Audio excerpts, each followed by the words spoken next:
When my uncle sent me that video, I didn't expect my entire reality to shift. I had just gotten home from work, exhausted, ready to settle into my usual evening routine. My phone buzzed. Uncle Ray. That was unusual. We talked, sure, but he wasn't the type to send random messages, especially not with the words, "You need to see this, Allie." "I'm sorry." Curious and slightly uneasy, I clicked on the video, and in that moment my world tilted on its axis. There she was, my sister Amber, lounging in a chair, drink in hand, a smug grin stretched across her face. The setting was familiar, my parents' backyard, their weekend barbecue. Amber looked relaxed, carefree, and completely oblivious to the camera recording her.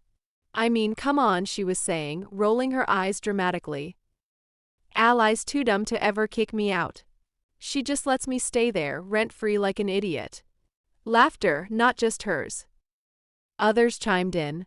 Our cousin Matt, her friend Lindsay, even Dad chuckled. "She really thinks I'm struggling," Amber continued, shaking her head in exaggerated pity. "Like, poor little me, can't afford my own place. Please, I make way more than she even knows. But why would I waste my money when my idiot sister lets me live for free?" My stomach twisted. I replayed it. Twice. 3 times. Each time her words cut deeper. Too dumb to ever kick me out. An idiot. Wasting my money. I felt frozen, the air thick around me, suffocating. For 3 years, Amber had been living in my house. My house. When she'd first moved in, it had been out of necessity. Or so I thought. She had just gone through a rough breakup, lost her apartment, and called me in tears. "I just need a little time, Allie," she had said. "I swear I'll get back on my feet soon." And I, like the fool she believed me to be, opened my doors. No rent. No bills. Just a place to stay while she figured things out. And now here she was, laughing at my kindness. I should have been shaking with rage. But instead, I felt something different. A strange, eerie calm. Uncle Ray's message popped up again. "I wasn't sure if I should send this, but you needed to know." I stared at the screen, fingers hovering over the keyboard. The old me, the one who always gave Amber the benefit of the doubt, wanted to ask for context, to give her a chance to explain. But the new me? The one who had just been slapped in the face with the truth? That me just typed back, "Thank you. Don't say anything to her. I'll handle it." And I would. I didn't confront her. I didn't call her out. I didn't storm into her room demanding an explanation. Number that would have been too easy for her. Instead, I smiled at her over breakfast the next morning, the same way I always did. Asked her about work. Feigned interest in her stories. Laughed at her jokes. And when next month's rent came due, the rent she had never once been asked to pay, everything would change. She had no idea what was coming. The morning after watching the video, I stood in the kitchen, calmly stirring my coffee as Amber strolled in, completely unaware that I knew the truth. "Morning," she said, stretching her arms dramatically. "Damn, I slept like a baby last night." "That guest bed of yours is way too comfortable." I smiled, glad to hear it. She had no idea. No clue that I had spent the entire night making plans. Amber moved around the kitchen like she owned the place, grabbing the last of my oat milk, pouring herself coffee, and humming to herself. 3 years of this. 3 years of me making space for her. Letting her take without question. Without gratitude. She slid into a chair and sighed, rubbing her temples. "Ugh, work is insane right now. I swear if my boss emails me one more time about those reports, I might actually lose it." I nodded, pretending to listen, while my mind replayed the words from the video. I make way more than she even knows. She had a good job. A stable income. She had the means to move out whenever she wanted. And yet she'd been lying to my face, pretending to struggle, milking my generosity for all it was worth. And that meant there was no reason, no excuse for her to still be living here. I took a slow sip of my coffee. "So what are your plans this month?" I asked casually. Amber frowned. "What do you mean?" "Oh, you know." I shrugged. "You've been here for a while now. I figured you might be thinking about your next steps. Looking for a new place, maybe? She let out a dramatic groan. Ugh, Allie, I have so much on my plate right now. Moving is the last thing I need to deal with. Plus, it's so expensive. Expensive? I fought the urge to laugh. She could afford it. That much was clear. But I kept my expression neutral. I get that, I said. But, I was thinking maybe it's time for some changes around here. Amber barely looked up from her phone. What kind of changes? I let the silence stretch just long enough for tension to creep in. Then, with the same casual tone, I said, well, starting next month, I think it makes sense for you to start paying rent. Amber froze. Just for a second. Then she let out a breathy laugh. Wait, are you serious? I tilted my head. Yeah, you've been here 3 years, Amber. Rent-free. I figured it was time. She scoffed. Come on, Allie. We're family. You really expect me to pay rent? I held my coffee cup just beneath my lips, watching her. Yes. The word landed like a slap. Amber leaned back in her chair, her face twisting into something between amusement and disbelief. Wow. Okay. I just wasn't expecting you to pull something like this. Something like this? I had let her stay here out of kindness, out of love. And she had laughed at me behind my back, called me a fool. And now she was acting like I was the one being unfair? I forced a light chuckle. It's not really a big deal, Amber. Just basic rent. Nothing crazy. I thought maybe $1,200 a month would be fair. Amber's jaw dropped. $1,200. That's insane. I raised an eyebrow. Not really. It's actually below market rate for this area. You're getting a steal, honestly. She shook her head, setting down her coffee with a sharp clink. Are you seriously doing this to me? After everything? Everything? I nearly asked her what exactly she thought she had done for me. But instead, I just smiled and stood up, taking my coffee cup to the sink. I figured I'd give you a heads up now, I said, so you have plenty of time to get your finances in order. Amber stared at me, mouth slightly open like she was about to argue. But she didn't. She just sat there, blinking as if she couldn't quite process what was happening. And that's when I knew. She thought I'd cave. She thought I'd feel guilty, backtrack, tell her I was just joking. She had no idea that the real storm was still coming. Amber avoided me for the next few days. Normally, she was all over the house, sprawled across my couch, blasting Netflix late into the night, leaving dishes in the sink like she expected me to clean up after her. But after our conversation about rent, she suddenly became scarce. She barely spoke to me. When we did cross paths, she kept her responses clipped short. And yet, I could feel the anger radiating off of her, simmering just beneath the surface. She wasn't used to this. She wasn't used to being told no. I had been too accommodating for too long, and now, with just one small shift in the dynamic, she was already showing signs of cracking. Good. I wanted her to feel it. The discomfort, the tension, the realization that she was no longer in control. She thought I was stupid. She thought she had me wrapped around her little finger. She was about to learn just how wrong she was. It was Friday night when Amber finally decided to confront me. I was in the living room curled up with a book when she stormed in. No warning, no preteens of small talk, just raw, unfiltered irritation. So, she said, crossing her arms. Are you really serious about this rent thing?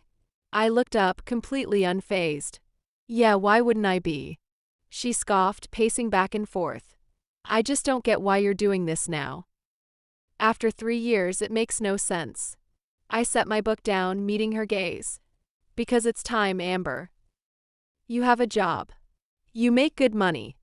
There's no reason you shouldn't be contributing. Her lips curled in frustration.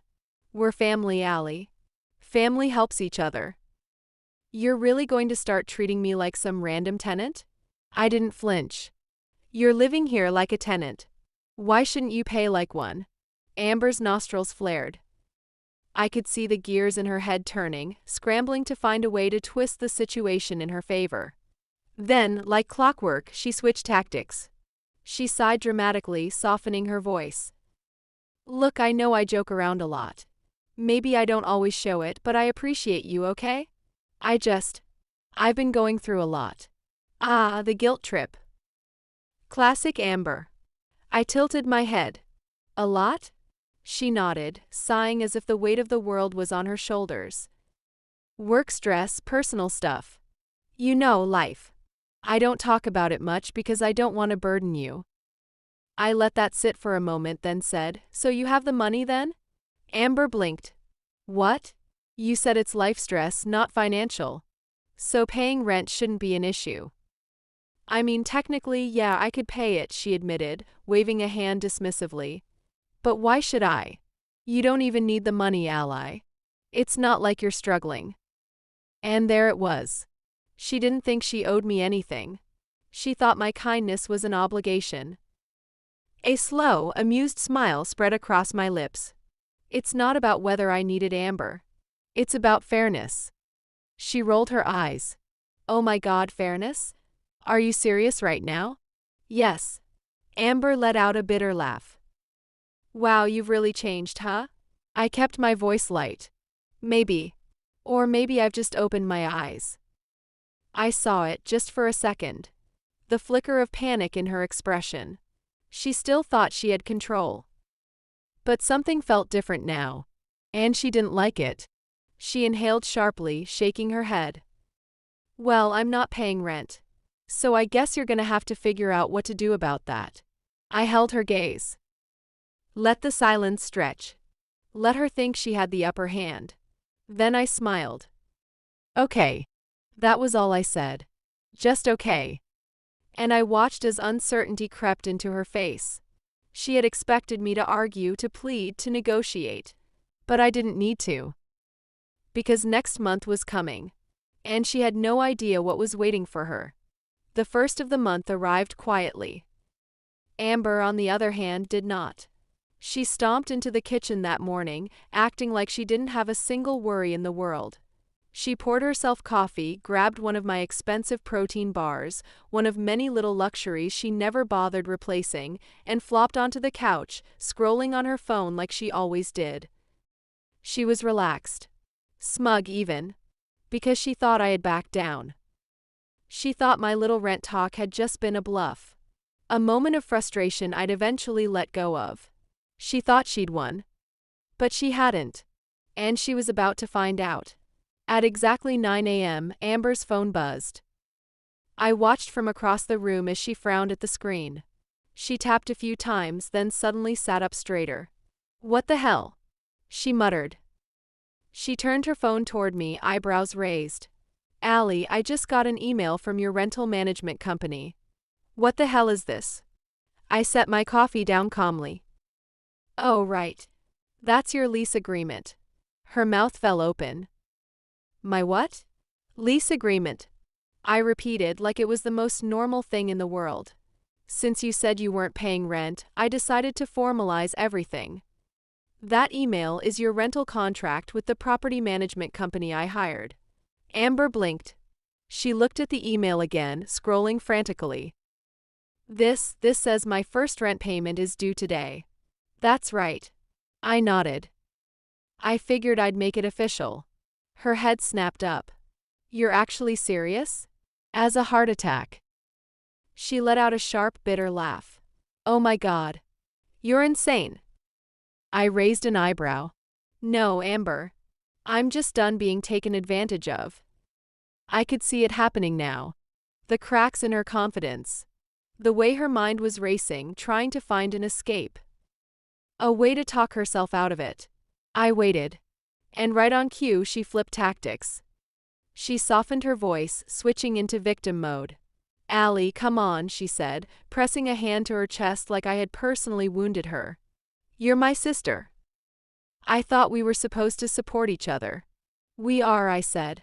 And for 3 years I supported you. Completely. Without asking for a single thing in return. She swallowed. But I wasn't expecting this.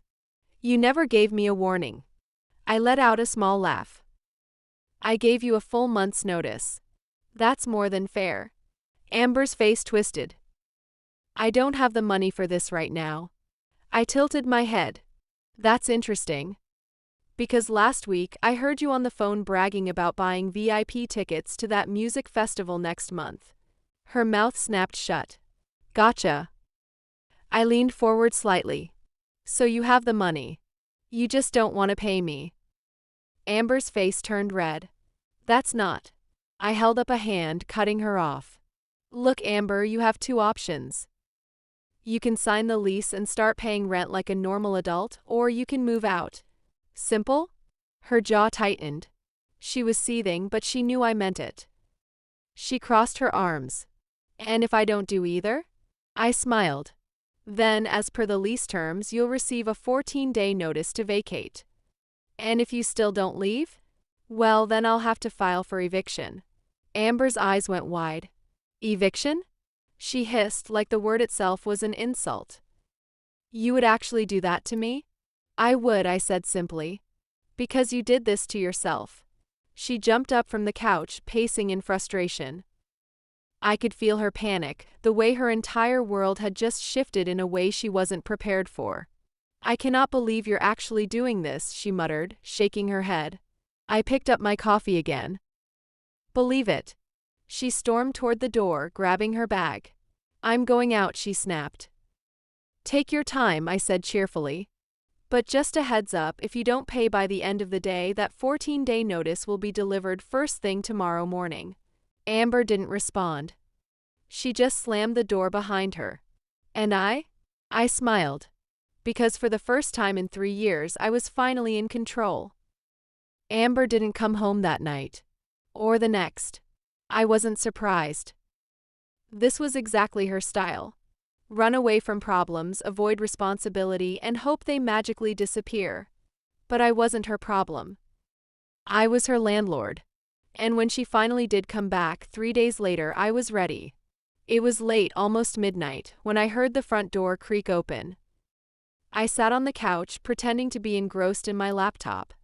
But the second Amber stepped in, I caught the shift in her posture. She wasn't just irritated anymore. She was furious. She kicked off her heels aggressively, practically throwing them against the wall. Her hair was messy, like she'd been too distracted to care. Her eyes darted toward me, and I could see the storm brewing behind them. I stayed silent, waiting for her to speak first. She dropped her purse onto the counter and exhaled sharply. We need to talk. I closed my laptop slowly and leaned back. I'm listening. Amber folded her arms. You really filed the paperwork? My lips twitched, so she checked. Good. Yes, I said simply. She let out a dry laugh. Jesus, Allie, you're seriously evicting me? I raised an eyebrow. No, Amber, I gave you options. You just didn't like them. She stepped closer, her frustration bubbling over. I was gone for 3 days. You didn't even try to talk to me before doing this? I tilted my head. Funny, I seem to remember you walking out mid-conversation. Her hands clenched into fists at her sides. You don't get it. I was figuring things out. Figuring things out? I repeated, feigning curiosity. Like how to keep living here for free? Amber's face flushed red. She opened her mouth to argue. But then she stopped. Because we both knew the truth. Instead, she switched tactics again. Her expression softened, and for the first time, I saw something resembling genuine fear in her eyes. Look, she said, her voice quieter now. I messed up, okay? I shouldn't have said what I said. I was just venting. I didn't mean any of it. I didn't flinch. Yes, you did. Amber hesitated. No, You called me an idiot, Amber. I cut in. You laughed about how I was too dumb to ever kick you out. You bragged about playing me for a fool. She swallowed hard, looking away. I heard it. I continued. I watched you say it. And so did Uncle Ray. At that, her head snapped up, eyes wide. You told him? I laughed. He told me. Amber's mouth opened slightly, but no words came out. The realization hit her like a slap. She'd been caught. Exposed. And worst of all? She couldn't lie her way out of it. She exhaled sharply, pacing again. Okay, I get it. I screwed up. I stayed silent, watching her unravel. I don't have anywhere to go, Allie. She stopped, staring at me, waiting for me to break. But I didn't. Because this time I wasn't going to save her. I picked up my laptop and pulled up an email. Actually, I said, scrolling, that's not true. Amber frowned. What? I took the liberty of looking into some affordable apartments nearby. I said, clicking on one of the listings. There are 3 places within 10 miles that fit your budget. I even spoke to a landlord. He's willing to waive the security deposit if you apply this week. Amber's jaw tightened. I can't believe you did that. I shrugged. Why wouldn't I? You have a job. You make good money, remember? She scoffed, shaking her head.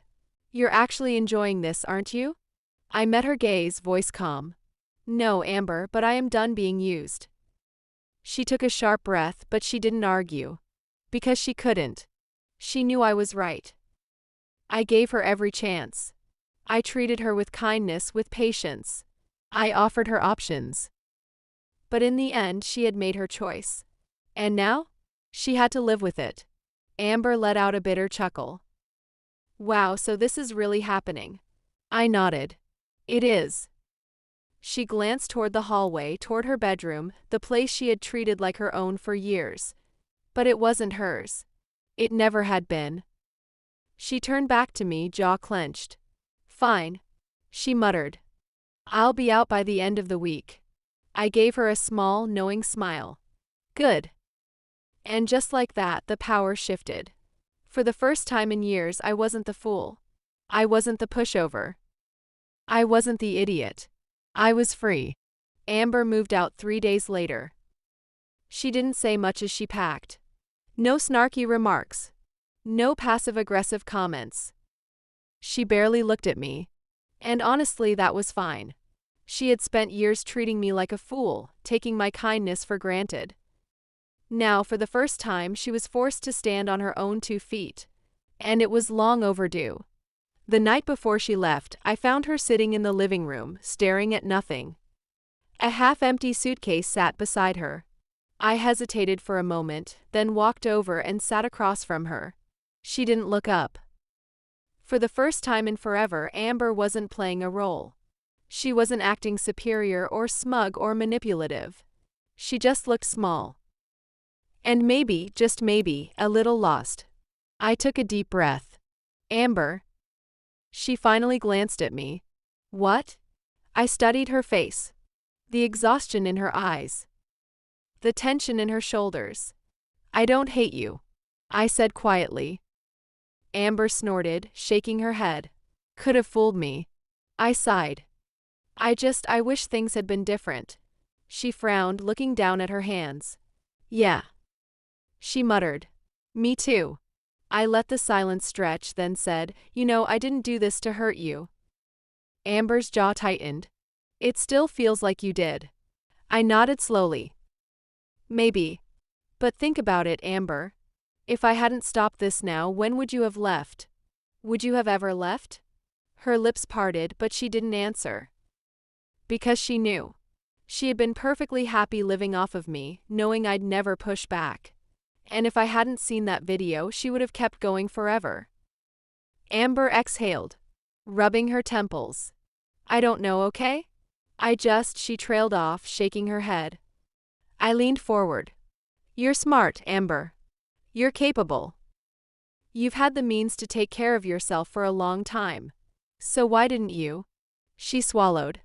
Because it was easy. She admitted. You always made it easy. I sat back, nodding. And that's exactly why I had to stop. She stared at me for a long moment. Then finally she sighed. So this is it, huh? I gave a small smile. Looks like it. Amber shook her head, then let out a quiet laugh. Guess I can't call you an idiot anymore. I smirked. No, you can't. For the first time in years, Amber and I sat together without any manipulation. Without any lies. Just two sisters finally telling the truth. And for the first time, I think she actually understood. The next morning, she was gone. No dramatic exit. No screaming match. Just a packed suitcase, a closed bedroom door, and a simple text message an hour later. I'm out. Good luck, Allie. I stared at the message for a long moment before locking my phone. I wasn't angry. I wasn't even relieved. I just felt done. And that was enough. A week later, I walked through my house, the silence wrapping around me like a long overdue hug. No more doors slamming. No more missing groceries. No more walking into my own home, feeling like a guest. It was just mine again. And I had earned that. A knock at the door pulled me from my thoughts. I opened it to find Uncle Ray standing there with a knowing smile. Well, he asked. How's it feel? I smiled. Peaceful. He chuckled. I bet. I stepped aside, letting him in. He glanced around the house, nodding in approval. Looks better already. I laughed. I think so too. Ray turned to me, his expression softening. I know that wasn't easy, kid. But you did the right thing. I sighed, leaning against the counter. Then why does it still feel weird? Ray folded his arms. Because she's your sister. I nodded. She's your sister. He repeated. But that doesn't mean she was good for you. And it damn sure doesn't mean you had to keep letting her use you. I looked down, processing his words. Then I met his gaze. Do you think she'll be okay? Ray let out a slow breath. She'll have to be. And I knew he was right. Amber had been forced to grow up. She had been forced to take responsibility, maybe for the first time in her life. Whether she liked it or not, she couldn't rely on me anymore. And maybe, just maybe, that was the best thing that could have happened to her. That night, I sat on my couch with a glass of wine, staring out the window at the quiet street beyond. And for the first time in a long, long time, I felt something I hadn't realized I was missing. Freedom.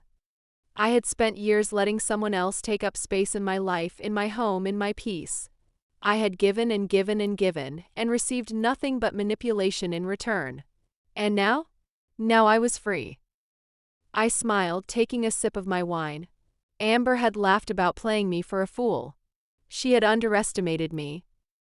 And now? She was learning the hard way. Because I had stopped playing the fool.